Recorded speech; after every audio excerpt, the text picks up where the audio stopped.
The year 2026 marks the 6th year into this console generation, and we are seeing a constant influx of quality games coming through week after week.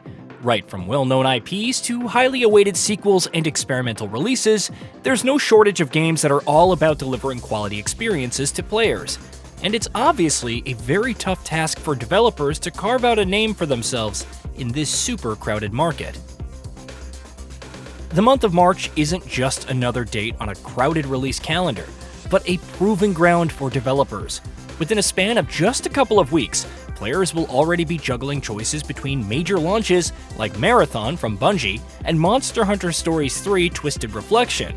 There's also the PC release of Death Stranding 2 on the Beach, a sequel that's already proved its worth with the PS5 release last year.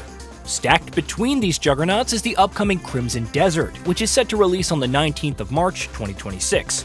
Over 3 million Steam wishlists aside, there's a strong case to be had for this title, ending up becoming one of the biggest games of the year. What? This don't concern you, outsider! Where are the kids? He's here to take the spirit's children! Kill him quick! Before we incur his wrath! We cannot let him take the children! For starters, the argument for why Crimson Desert could become the biggest game of the year isn't about ticking boxes on a features comparison chart, but the type of cultural and critical impact it has the potential to generate. In a year that's dominated by sequels, spiritual successors, and new IPs from reputable developers, Crimson Desert arrives without the safety net and the baggage of upholding a legacy. That absence is not a weakness, but a leverage. Established franchises often operate within clearly defined boundaries. They must honor mechanics, tones, and expectations that have accumulated over the years. A new IP, by contrast, can enter the stage unburdened, and it can define itself in real time. It can surprise and pivot itself, and it can also establish its own language. When players step into Crimson Desert's world, they won't be comparing it against 5 previous entries. Rather, they're stepping into something that's totally fresh and devoid of any previous baggage. Of course, comparisons to other contemporaries are inevitable, but it still gets the freedom of being itself, which can be really advantageous for a new title.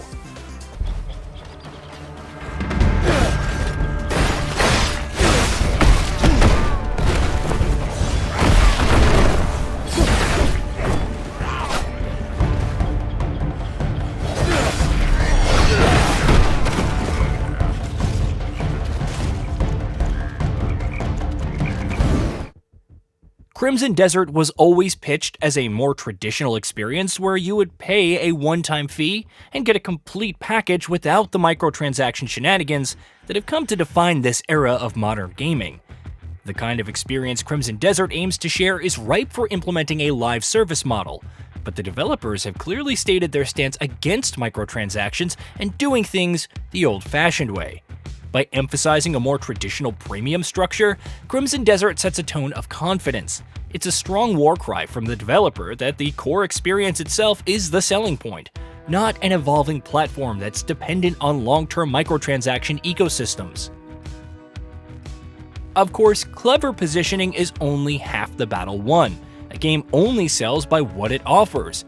Crimson Desert's early showcases have heavily leaned into cinematic action, large-scale battles, dynamic traversal, and a richly detailed medieval setting filled with political tension and emergent encounters. It's taking cues from the likes of Breath of the Wild, and the focus on letting the large open space dictate emergent narrative threads is something that fans have started to resonate with deeply in recent years. In an era where ghost train rides and strictly linear missions are commonplace in the open-world genre, having the freedom to choose your own path and carve out your fun is something that should help Crimson Desert stand out. And that strong focus on making the open world the central aspect of the experience is important, because winning the relevance battle in the short term isn't really enough. Crimson Desert has a lot of tough competition up ahead, with Pragmata and Forza Horizon 6 looming over in the next month. And if that's not enough, 007 First Light and Saros will also be competing for the spotlight. So Crimson Desert has to impress and stay relevant in the long term if it wants to end up becoming one of the biggest games of the year. Crimson Desert's developers have repeatedly implied the existence of systemic designs where dynamic daytime cycles and freedom of gameplay should help in players carving out their own fun stories, such as the time that they were hiking through the hills and came across a giant dragon, or the time when they had to improvise a combat strategy on the fly to defeat a particularly difficult boss, or the time when they found a little treasure buried in the depths of nowhere. The best open worlds of recent years, such as Elden Ring or Breath of the Wild, thrived on these kinds of stories. They invite conversation among players, which help them remain in the mindshare for far longer than contemporaries, which by extension nets them huge awards and sales. Crimson Desert is taking cues from the right places, and we hope that it uses those inspirations judiciously to craft something that feels fresh and recognizable at the same time. Despite technology enabling larger and more complex worlds, we don't really get to see developers making good use of that power to create dynamic systems that thrive on player creativity and true player agency. Of course, there's no way to know whether Crimson Desert's systemic open world will live up to the standards set by its contemporaries, but it is definitely a differentiating factor that should help it stand out from the rest of the crowd.